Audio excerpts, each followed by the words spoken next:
सुधीर जी मुनगंटीवार जो forest minister हैं और डॉक्टर राजेंद्र सिंह जी को उन्होंने आमंत्रित किया था एक कार्यक्रम में। आजादी का अमृत महोत्सव का एक कार्यक्रम था और वो आजादी का अमृत महोत्सव पूरे भारत भर में मनाया जा रहा है और महाराष्ट्र में भी मनाया जा रहा है। तो उसके अंतर्गत डॉक्टर राजेंद्र सिंह जी को उन्होंने आमंत्रित किया था। हमारे भाई साहब जो हैं वो बिल्कुल खरी खरी बात करते हैं।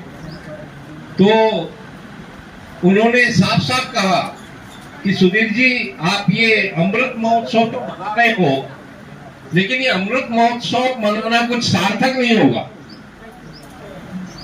आजादी के समय हमारी सभी नदियां अमृत वाहिनियां थी, इनमें से अमृत बहता था।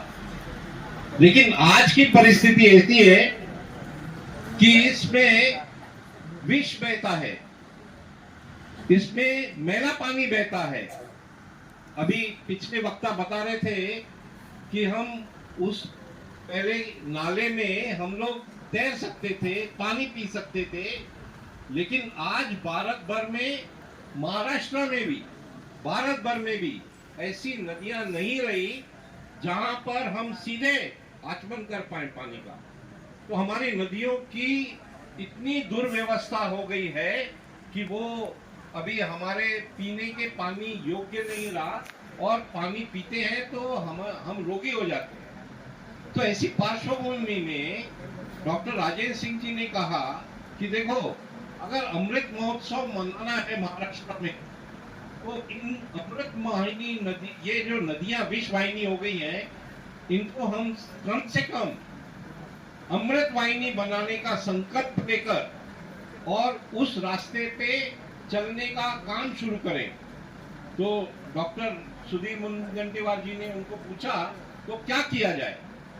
तो उन्होंने कहा कि ये 75 नदियों पर, 75 आजादी के 75 वर्ष मनाए जा रहे हैं, तो महाराष्ट्र की 75 नदियों पर हम लोग नदी यात्रा करके, और नदी यात्रा करके इसकी आज की जो परिस्थिति है नदी की, आज की जो उसकी परिस्थिति है, सद्य स्थिति, उस परिस्थिति का एक रिपोर्ट बनाएंगे। आप जानते हैं कि अगर कोई बीमार होता है तो सबसे पहले उसको कहा जाता है कि आप अपनी टेस्टिंग कराओ, अपनी रिपोर्ट लेकर आओ। तो भाई साहब भी नदियों के डॉक्टर हैं, जमीन के डॉक्टर हैं, पृथ्वी के डॉक्टर हैं। तो उन्होंने कहा कि देखो, क्या हमारी नदियों के साथ क्या खराबी है, हमारी नदियों को क्या बीमारी है। ये सभी लोग जो समाज के लोग हैं वो हर गांव में जाके और उस नदी खोरे के गांव में जाकर और उनसे चर्चा करिए, उनसे संवाद करिए, उनसे अपने पानी के प्रश्नों के बारे में जानिए, उनसे पूछिए कि आपकी नदी प्रदूषित हुई तो क्यों हुई, आपके गांव में पानी कम हुआ तो क्यों हुआ, आपके गांव में बाढ़ की परिस्थिति निर्माण होती है तो वो क्यों होती है। वो गांव वाले आपको सभी कुछ बता पाएंगे कि हमारे गांव की आज की पानी की परिस्थिति क्या है और उस प्रतिकूल परिस्थिति को हम क्या कर सकते हैं ताकि वो अनुकूल हो जाए। हमारी जो नदियां बिगड़ चुकी हैं वो फिर से सदानीरा कैसे हो सकती है। तो ये नदी संवाद यात्रा उन्होंने कहा, और सुधीर भाई मुनगंटीवार जी ने इस बात की समर्थन करते हुए 30 सितंबर 2022 को ये एक जियार निकाल के उन्होंने कहा कि ये समाज का ही अकेला काम नहीं है, ये शासन की भी जिम्मेदारी है। इसलिए समाज और शासन मिलकर हम लोग ये नदी की एक रिपोर्ट बनाएंगे। तो ऐसा तय हुआ और 108, इसको इतना ज्यादा प्रतिशत मिला कि 75 नदियों के बदले 108 नदियों की सूची सामने आएगी। सभी जिलों में से लोग कहने लगे कि हमारी नदी को भी इसमें शामिल करो, हमारी नदी को भी इसमें शामिल करो। ऐसे करके 108 नदियों की सूची, जिस पर आज उसकी परिस्थिति की रिपोर्ट बनाना काम शुरू है। जब वो गांव में जाते हैं तो वो गांव के लोग बताते हैं कि ये ओढ़ा नाला था, ये बहुत बड़ा था, इसके बगल में बहुत घने जंगल जैसे पेड़ थे, लेकिन अभी पेड़ भी नहीं है, और वो जो ओढ़ा है उसमें भी मिट्टी भर गई है, या कई लोगों ने उसके ऊपर अतिक्रमण करके उसको बुझा दिया है। कई लोग बताते हैं कि हमारे गांव का तालाब है, वो तालाब में मिट्टी भर गई है और उसको भी अतिक्रमण करके लोगों ने उसको बुझा दिया है। तो जब हमारे पानी के जो स्रोत हैं, वो पानी के स्रोत, उनको पानी धारण क्षमता, उसकी वाटर कैरिंग कैपेसिटी कम हो गई या खत्म हो गई, तो आपके गांव में दुष्काल आएगा या नहीं आएगा? तो ये पूरा अभियान के अंतर्गत महाराष्ट्र को पूर्ण और दुष्काल मुक्त करने के लिए ये पूरा अभियान शुरू किया गया। तो विद्यार्थी मित्रों, मैं सिर्फ आपके सामने एक प्रश्न रखना चाहता हूँ कि देखो, आज पानी की सबसे ज्यादा समस्या है। इस साल बारिश बहुत कम हुई है, और वर्धा में भी मैं जानता हूँ कि जनवरी फरवरी के बाद यहाँ पर पानी की किल्लत हो जाती है, और 2-2 दिन 3-3 दिन के बाद अमरावती में, अकोला में, ऐसे बहुत जिलों में, मराठावाड़ा के जिलों में 2-2 दिन 3-3 दिन 10-10 दिन में एक बार पानी आता है। तो क्या ये परिस्थिति आपको लगती है ऐसा ही चलना चाहिए, या इस परिस्थिति पे मात करने के लिए हम युवा लोग भी इसमें कुछ कर सकते हैं? क्या लगता है आप लोगों को? आपको लगता है इसमें शामिल होना चाहिए, ये नदी को जानना चाहिए? तो इसलिए इस कार्यक्रम का नाम चला जानुया नदीला रखा गया, ताकि समाज के लोग जिनको नदियों के बारे में ज्यादा कुछ जानकारी नहीं है, उन्हें ये नहीं पता कि हमारी ये नदी की उगम कहाँ है, इसका संगम कहाँ है, इसके तट पे कितने गांव हैं, कितना पानी का उपयोग हो रहा है, कितना पानी का प्रदूषण हो रहा है, वो प्रदूषित पानी कैसे जा रहा है। तो ये नदी यात्रा में जो जो लोग शामिल होते हैं, जो विद्यार्थी शामिल होते हैं, वो विद्यार्थी इस नदी यात्रा में शामिल होकर उनके साथ बेलखोड़े जी जैसे, सुनील राणे जी जैसे यहाँ के जो तज्ञ हैं, जो जानते हैं नदियों के बारे में, वो विद्यार्थियों को प्रश्न भी बताते हैं नदी का, और उसके ऊपर क्या उपाय किया जाए ताकि फिर से वो नदी साफ सुथरी बारहमाही हो जाए।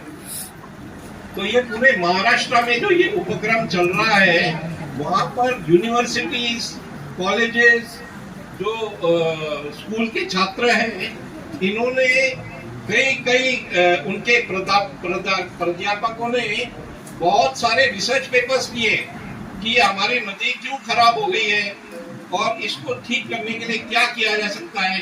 उनका ज्ञान, लोगों का ज्ञान, गांव के अंदर जो स्थानिक पारंपरिक पानी के व्यवस्थापन का ज्ञान है, वो लोगों का ज्ञान, ये उस सब्जेक्ट एक्सपर्ट का ज्ञान, और जो हमारे साथ अधिकारी चलते हैं, वो अधिकारियों का ज्ञान कि ये नदी के साथ क्या ठीक किया जाए, कैसे ठीक किया जाए, ये सब बनाकर ये रिपोर्ट बनाई जा रही है। इस रिपोर्ट में 4-5 मुख्य मुद्दे हैं।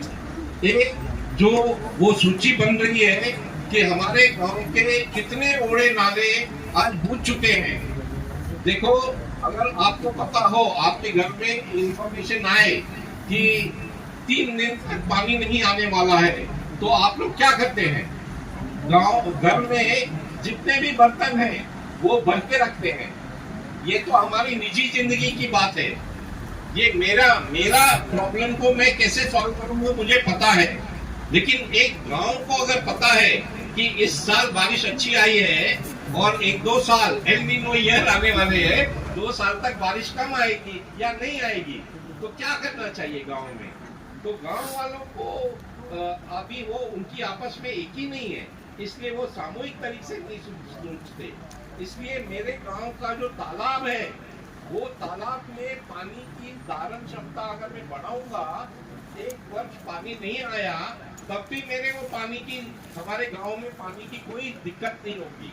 अगर मेरा ओड़ा नाला जो बुझ चुका है उसकी रुंदीकरण खोलीकरण करके उसकी पानी धारण क्षमता बढ़ाएंगे तो हमारे गांव में दुष्काल नहीं आएगा। तो इस तरह के कामों में, जैसे मेरे गांव में से गंदा पानी आ रहा है, नाले का गंदा पानी नदी को खराब कर रहा है, तो वो नाले को ही ठीक करके उसको डाइवर्ट करके क्या खेती के लिए उपयोग किया जा सकता है क्या? इस तरह के बहुत छोटे छोटे उपायों के साथ हम अपने गांव को पानीदार कर सकते हैं।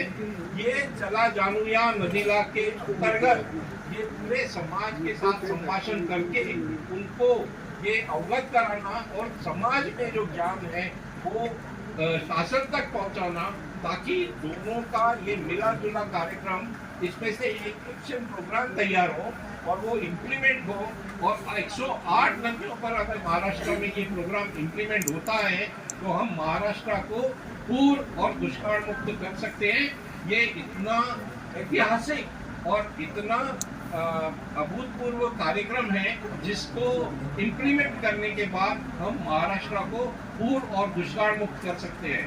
तो मेरे विद्यार्थी मित्रों को मैं इतना ही यहाँ पर आमंत्रित करूंगा कि आप सब लोग इसमें अपने अपने कॉलेज के बगल में से जाने वाली नदी, अपने स्कूल गांव के बगल से जाने वाली नदी, वो नदी के बारे में जानकारी लेकर और यहाँ पर बेनखोड़े जी हैं, सुनील राणे जी हैं, इनके साथ संपर्क कर इस काम में शामिल होइए और चला जब वर्धा को वर्धा में दाम, यशोदा और वर्धा नदी है, ये तीनों नदियों को हम लोग फिर से मिलकर सदा नीरा, अविरल निर्मल और इस पूरे इलाके को दुष्काल और पूर्ण मुक्त करने के इस अभियान में शामिल हो। इतना ही कहकर मैं अपनी वाणी को विराम देता हूँ। धन्यवाद।